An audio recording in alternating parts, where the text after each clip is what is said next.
사랑의 하나님, 오늘도 새벽의 고요함 속에서 주님 앞으로 나아갑니다. 우리의 마음과 영혼을 열어주셔서 우리가 주님의 말씀을 온전히 받아 누리게 하여 주시옵소서. 함께 부른 찬송의 가사처럼 우리가 살아가는 동안에 어려움과 시련이 있을지라도 우리의 갈 길 다 가도록 주님께서 인도하여 주실 것을 믿습니다. 주님 안에 있는 긍휼을 의심하지 않게 하시고 믿음 가운데 하늘의 위로를 체험하며 살아가게 하여 주시옵소서. 영혼이 심히 고단할 때 반석에서 샘물이 나는 은혜를 경험케 하시고 무슨 일을 만나든지 모든 것이 형통함을 누리게 하여 주시옵소서. 하나님, 세계 곳곳에서 일어나고 있는 전쟁과 분쟁의 현장에서 고통받고 있는 이들을 위해 기도합니다.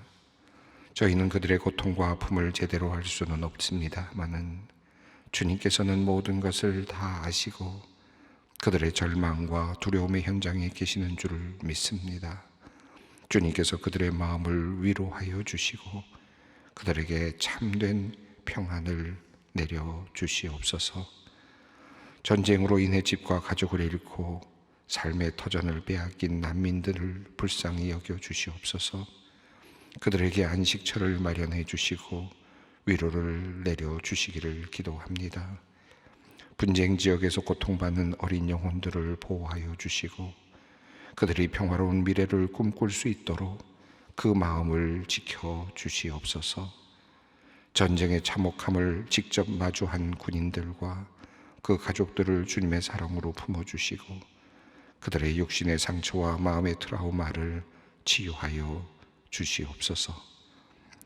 하나님, 전쟁으로 인해 고통받는 이들을 위해 돕기를 헌신하는 이들에게 은혜를 또한 내려주시기를 기도합니다. 의료진, 구호단체, 자원봉사자 등 도움이 필요한 곳에 손길을 내미는 이들에게 주님의 힘과 지혜를 주시고 이들의 사역이 아름답게 열매를 맺을 수 있도록 도와주시옵소서.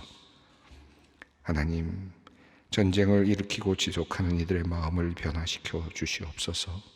그들의 마음 속에 있는 증오와 탐욕을 제거하시고 대신 주님의 사랑과 자비를 채워 주시옵소서. 그들이 무기를 내려놓고 평화의 길을 선택할 수 있도록 강하게 역사하여 주시옵소서. 주님의 정의와 공의가 그들의 마음에 임하여 그들이 바른 길로 돌아설 수 있도록 주님 역사하여 주시옵소서. 각국의 지도자들이 지혜와 용기로 평화로운 해결책을 찾을 수 있도록 또한 도와주시기를 기도합니다. 지도자들이 자신의 이익보다 인류의 평화와 안녕을 먼저 생각하며 대화와 협력을 통해 갈등을 해결하려는 마음을 갖게 하여 주시옵소서. 하나님, 북한의 지도자들과 그 주변 인물들의 마음을 변화시켜 주시기를 또한 원합니다. 그들이 더러운 도발을 멈추고 무력을 내려놓고 대화와 협력의 길을 선택할 수 있도록 인도하여 주시옵소서. 주님의 사랑과 자비가 그들의 마음을 감싸 안아 증오와 적대감 대신 화해와 평화를 추구하게 하여 주시옵소서.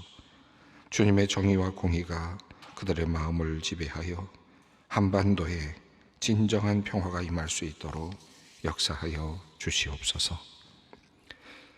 저희 교회와 신앙의 공동체들이 한반도의 평화를 위해 끊임없이 기도하게 하여 주시기를 기도합니다. 우리의 기도와 행동이 주님의 평화를 이루는 데 기여하게 하시옵고 또 주님의 사랑과 화해를 이 땅에 전할 수 있는 놀라운 촉발제가 또한 되게 하여 주시옵소서. 우리의 작은 노력이 모여 큰 변화를 이루게 하시고 주님의 평화가 한반도에 온전히 임할 때까지 끊임없이 기도하며 행동케 하여 주시옵소서. 우리는 주님께서 이 나라를 붙드시고 마침내 평화의 길로 인도해 주실 것을 믿습니다. 지금의 갈등과 위기가 오히려 하나님의 역사가 드러나는 계기가 되어 이 땅에 주님의 나라가 임하고 통일된 조국으로 나아가도록 역사하여 주시옵소서. 하나님, 호국 보훈의 달을 맞아 나라를 위해 목숨 바친 순국 선열들과 참전 용사들을 기억합니다.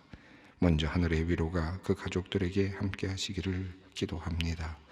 그분들의 숭고한 희생이 헛되지 않도록 후손들이 평화와 번영의 조국을 이루고 갈 수 있도록 그 일에 힘쓰도록 이끌어 주시옵소서. 날씨가 더워지고 있고 기상청은 올 여름도 매우 더울 것으로 예측합니다. 뜨거운 여름 햇볕 아래서 건강과 안전을 위협받는 이들을 위해 기도합니다. 노인들이 연약한 몸으로 인해 더욱 쉽게 지치고 탄질할 수 있습니다. 주님께서 우리 어르신들을 특별히 보호하여 주시옵소서. 거동이 불편하고 또 냉방시설이 부족한 환경에 있는 어르신들을 주님의 날개 아래 보호하여 주시고 무더위 속에서도 건강을 잃지 않도록 도와주시옵소서. 홀로 계신 어르신들의 외로움까지도 주님 품어주시고 그 마음에 평안을 내려주시옵소서. 또한 야외에서 일하는 모든 이들을 위해 기도합니다. 건설 현장에서, 농장에서, 도로에서, 그리고 여러 야외 작업장에서 땀 흘리며 일하는 이들을 주님의 팔로 보호하여 주시옵소서. 이들의 몸과 마음이 지치지 않도록 힘과 용기 주시고 안전하게 일할 수 있는 환경을 제공받게 하여 주시옵소서. 지금 이 시간 병상에 누워 고통 중에 있는 환우를 위해 기도합니다. 병마와 싸우느라 지쳐 있을 환우들에게 힘과 용기를 주시옵소서. 고통의 시간에 주님 의지하며 기도하게 하시옵소서. 주님께서 육체 질병으로 낙심하고 좌절하기 쉬운 그들을 만나 주시고 믿음과 소망을 잃지 않게 붙잡아 주시옵소서. 이제 말씀 앞으로 나아갑니다. 성령께서 우리의 마음을 주장하시고 말씀을 온전히 듣게 하시고 실천할 수 있는 용기도 허락하여 주시옵소서. 우리 주 예수 그리스도의 이름으로 기도 올리옵나이다. 아멘. 오늘 주시는 주님의 말씀입니다. 베드로후서 2장 1절로 3절까지 말씀입니다. 베드로후서 2장 1절로 3절까지 말씀을 함께 봉독하겠습니다. 그러나 백성 가운데 또한 거짓 선지자들이 일어났었나니 이와 같이 너희 중에도 거짓 선생들이 있으리라. 그들은 멸망하게 할 이단을 가만히 끌어들여 자기들을 사신 주를 부인하고 임박한 멸망을 스스로 취하는 자들이라. 여럿이 그들의 호색하는 것을 따르리니 이로 말미암아 진리의 도가 비방을 받을 것이요 그들이 탐심으로써 지어낸 말을 가지고 너희로 이득을 삼으니 그들의 심판은 옛적부터 지체하지 아니하며 그들의 멸망은 잠들지 아니하느니라. 사도 베드로는 어제 본문을 통해서 두 가지 어떤 기반에 대해서 이야기를 했습니다. 이 글을 쓰고 있는 어떤 그 사도로서의 기반, 또 거짓 선지자들의 이제 거짓 교사들에 대해서 비판을 하게 되는 그 어떤 신학적인 출발점이라 그럴까요? 그 기반에 대해서 먼저 이야기를 하였는데요. 우선 우리 기독교 신앙이, 그리고 초대교회가 가지고 있는 이 모든 신앙이 어떤 헛된 것으로부터 만들어진 어떤 가상의 어떤 이야기가 아니다. 실제로 있었던 이야기다 라는 사실을 이야기하면서 내가 보았고 우리가 보았다, 사도성을 강조했습니다. 사도 베드로는 예수님으로부터 부르심을 받아서 제자로 따라다녔고 예수님의 그 현연의 현장에도 함께 있었고 예수님의 사역의 현장에도 함께 있었는데 그 모든 것들을 이제 이야기하면서 특별히 예수님의 산상에서의 변화 사건을 표현하면서 그때 하늘로부터 들렸던 이는 내 사랑하는 아들, 나의 기뻐하는 자다라고 불렸던 그 소리를 들었던 자신의 생생한 경험을 이야기하고 있습니다. 그러면서 예수님에 대한 이야기는, 또 예수님의 그 모든 구속의 이야기는 결코 만들어진 이야기가 아니다. 우리가 실제로 경험했고 또 우리가 보았던 것이다. 들었고 보았다 라고 이렇게 정확하게 이야기를 하고 있습니다. 자, 그 자신의 경험에 근거해서 기독교 신앙이 결코 헛된 이야기가 아니다라는 이야기를 증명한 후에 사도 베드로는 그 다음에 성경에 있는 이야기를 가지고 왔죠. 예언에 대한 이야기를 가져왔습니다. 특별히 구약의 예언의 말씀들이 바로 예수 그리스도를 알게 하는 하나의 등불과 같은 것이다 라는 사실을 우리에게 이야기를 했습니다. 그러나 이 등불과 같은 어두운 데를 비추는 예언의 말씀은 등불과 같은 그런 의미가 있지만, 그러나 날이 새서 샛별이 뜰 때까지, 마음에 떠오를 때까지 그 말씀을 주의해서 읽을 필요가 있다라고 하는 말씀을 하였습니다.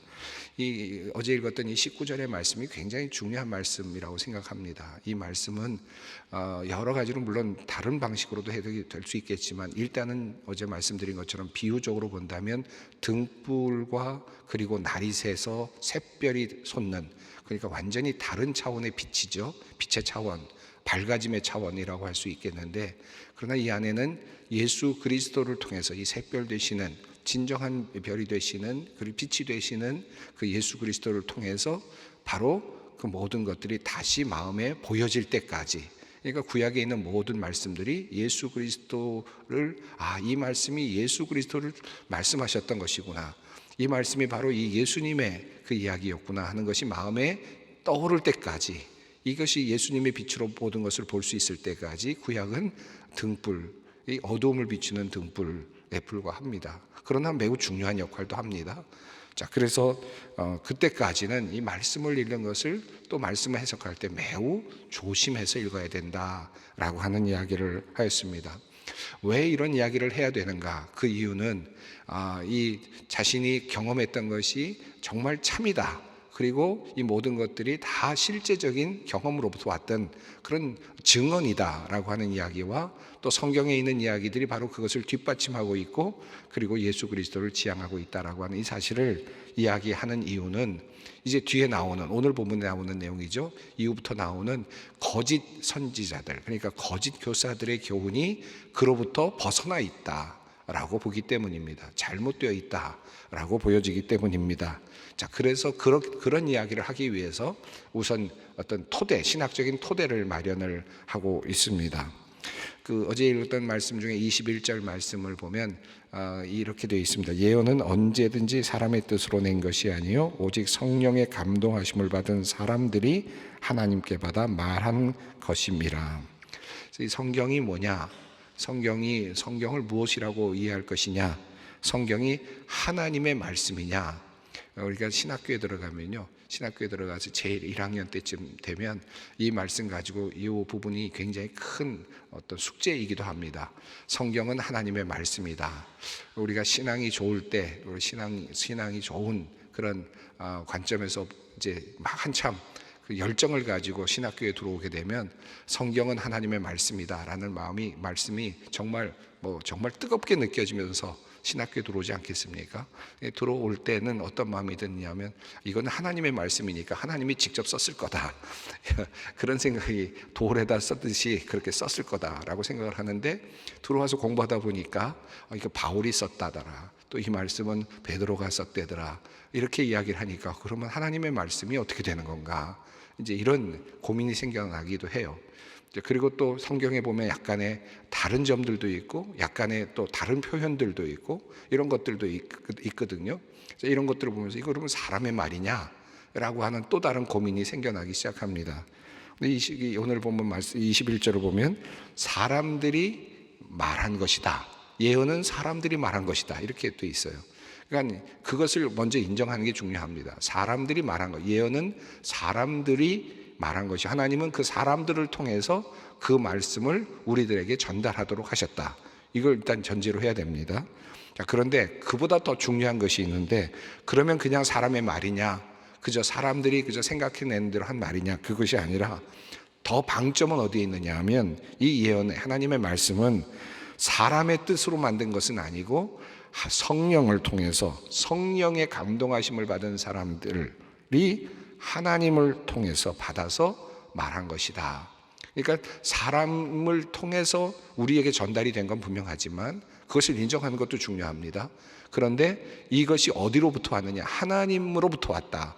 이 근원이 하나님이고 그 모든 과정에 성령의 역사하심이 있었다.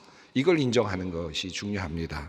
그래서 성경을 우리가 이해할 때 이것이 비록 사람을 통하여 우리에게 주어진 그런 과정이 있었지만, 그러나 이 모든 과정에는 성령의 역사하심이 있었고, 그리고 하나님의 뜻을 따라서 그걸 그대로 받아서 우리 사람이 전달한 것이다. 여기에 하나님의 역사하심이 있다. 이것을 우리가 이제 인정하고 받아들이는 것이, 이게 성경을 우리가 받아들이는 신앙의 태도라고 할 수 있을 것 같습니다. 그러니까 성경은 그러니까 하나님의 말씀이다 라는 결론입니다. 분명합니다. 그러나 성령의 감동하심을 통해서 그 하나님의 말씀은 사람을 통해서 주어졌다. 이것은 또 분명한 사실이기도 합니다. 그렇게 믿는 것이죠. 그렇게 또 우리가 받아들입니다. 이게 우리가 믿고 있는 성경에 대한 어떤 사실적 믿음이라고 할 수 있겠습니다.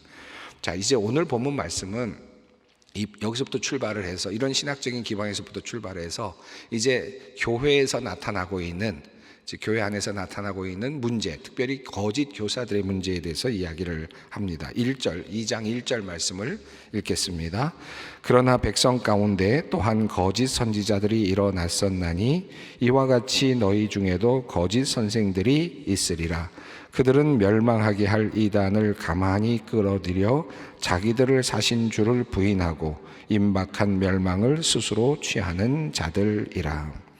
자, 여기 보면 거짓 선생들이 있으리라 라고 되어 있습니다. 이게 뭐 아주 중요한 것은 아니지만 1절, 2절, 3절 이 흐름을 보면 전체적으로 미래형으로 되어 있습니다.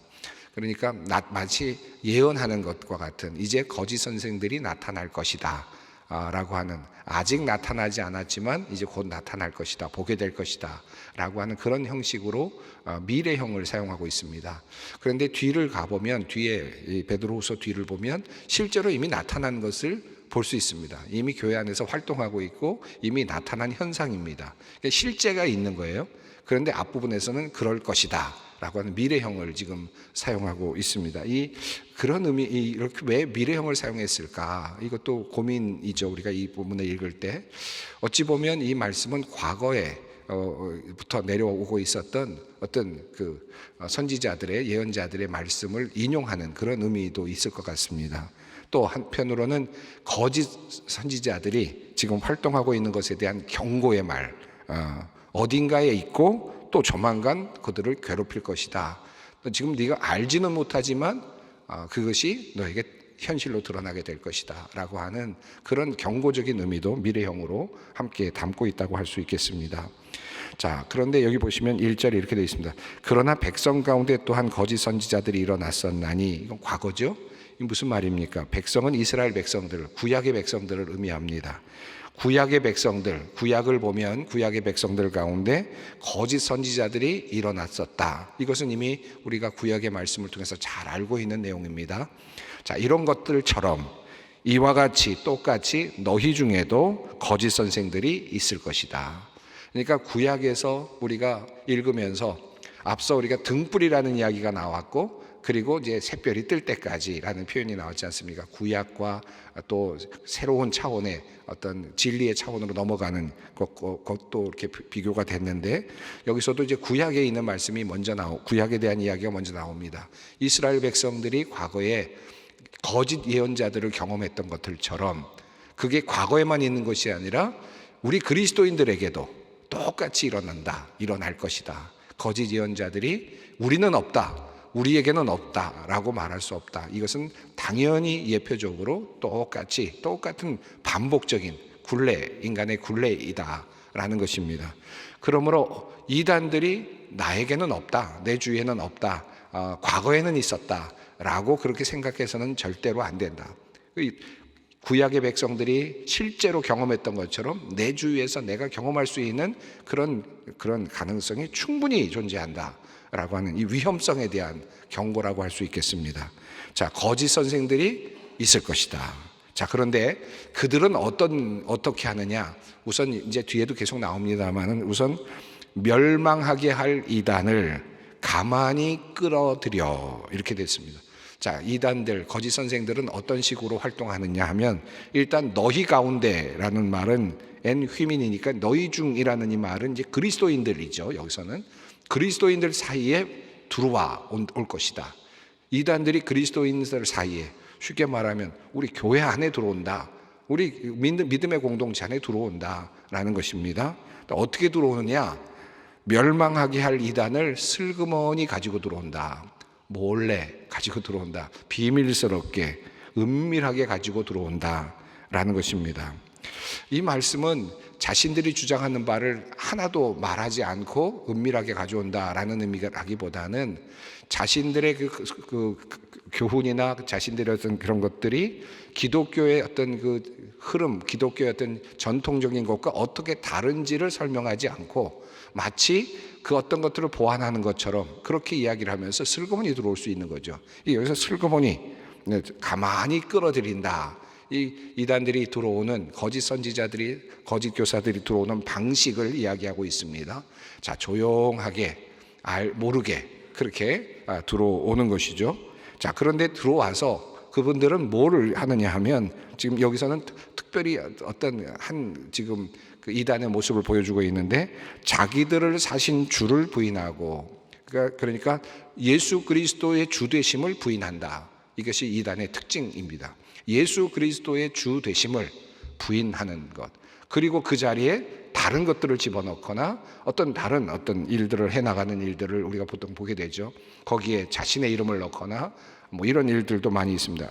자, 자신들을 사신 그 주를, 그 그리스도 주님을 부인하고 임박한 멸망을 스스로 취하는 자, 그래서 그들은 결국은 멸망으로 들어갈 사람들이다 라고 그렇게 표현을 하고 있습니다.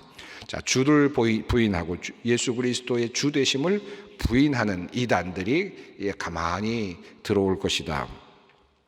자, 여기서 지금 이야기하고 있는 것은 베드로후서의 전체적인 맥락을 보면 예수 그리스도께서 재림이 이제 늦어지시는 것을 보면서 예수님의 재림은 인간이 만든 그저 하나의 헛된 그런 상상에 불과하다라고 이야기를 하는 거죠. 그리고 예수님은 우리에게 좋은 그런 이야기를 해주신 그런 성인이시다, 좋은 철학자시다, 이렇게 받아들일 수도 있었겠죠. 자, 그러면서 우리에게 행복하게 하는 법들을 이야기할 수도 있겠죠. 여러 가지 방식으로 그들은 지금 거짓 교훈을 퍼뜨리고 있다라는 것입니다. 자, 그래서 그 결과는 어떻게 되느냐 하면 2절 말씀입니다. 여럿이 그들의 호색하는 것을 따르리니 이로 말미암아 진리의 도가 비방을 받을 것이요. 자, 호색하는 것이라고 하는 의미는 방종하다라는 의미로 이해가 될 수 있겠고요. 조금 더 그냥 의미를 담아서 표현하면 어떤 새롭고 색다른 가르침이라는 표현으로도 이해할 수 있을 것 같습니다. 그러니까 여기서 호색한다는 말은 바람 나는 것 같은 그런 느낌이라고 또 보실 수 있겠습니다. 그러니까 새로운 것에 대한 매료됨. 우리가 신앙생활하다 보면 자꾸 뭔가 새로운 것을 얻으려고 하는, 가지려고 하는 그런 욕구가 있거든요. 결혼 생활하면서도 바람나는 이유가 뭡니까? 새로운 것에 대한 탐닉과 같은 것들이 있단 말이죠. 그런 것들이 자꾸 자극이 되면 잘못된 길로 갈 수가 있는 거죠. 가정에서도 그런 것처럼 교회의 신앙도 그렇습니다. 교회의 신앙이, 우리가 가지고 있는 신앙이 지금 온전한 하나님의 믿는 그 신앙으로 잘 정리가 되어 있고 그 안에서 우리가 신앙생활하고 있는데 뭔가 좀 색다른 것, 뭔가 좀 매료되는 것, 뭔가 좀 신선해 보이는 것, 이런 것을 따라가려고 하다 보면 자칫하면 이제 이런 길로 갈 수가 있는, 호색하는 길로 갈 수가 있습니다.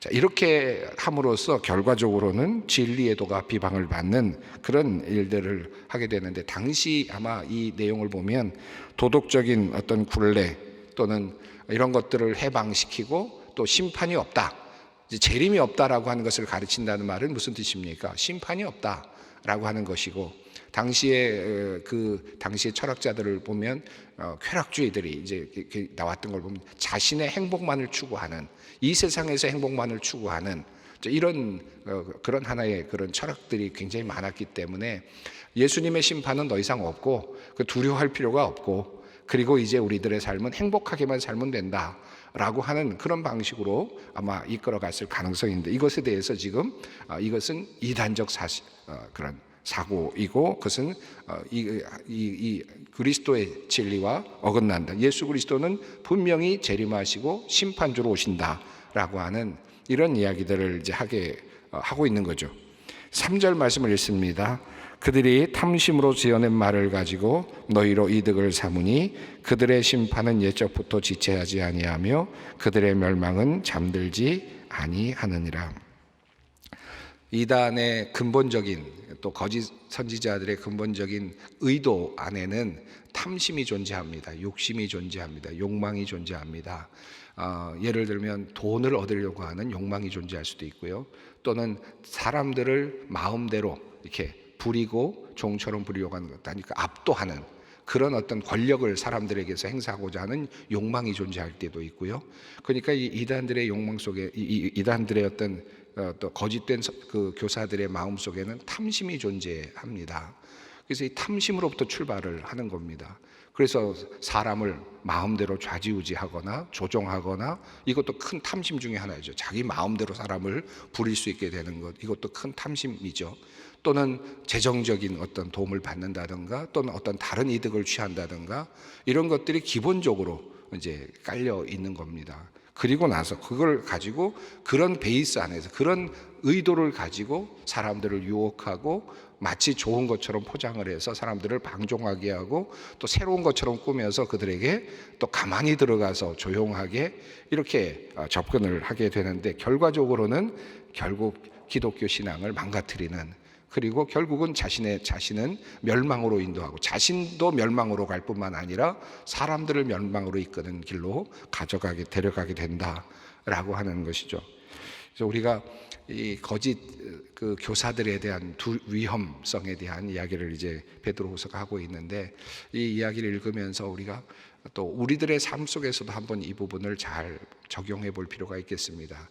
우리가 신앙생활하면서 너무 새 것에 대한 욕심, 이렇게 새로운 것에 대한 욕망, 이런 것들을 너무 이렇게 이렇게 바라보고 그쪽에만 계속 이렇게 뭔가 안테나를 두고 가시는 분들이 있는데요.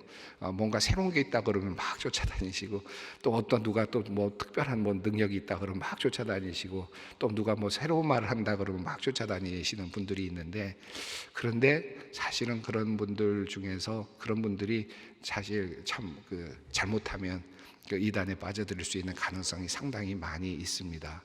그래서 한 교회를 정하고 그 교회 안에서 또 목회자와 더불어서 그 담임 목사와 또 같은 함께하는 교육자들과 또 신앙의 공동체가 함께 어우러져서 함께 살아가는 것, 함께 울고 함께 웃고, 그리고 함께 신앙의 문제, 병들었을 때 함께 신앙의 문제를 위해서 기도하고, 또 어떤 문제가 생겼을 때 함께 기도하고, 기쁠 때 서로 즐거워하고, 또 슬플 때 함께 울고 하는 이 모든 과정, 인생의 모든 과정, 신앙의 삶으로 이어지는 모든 과정이 중요합니다.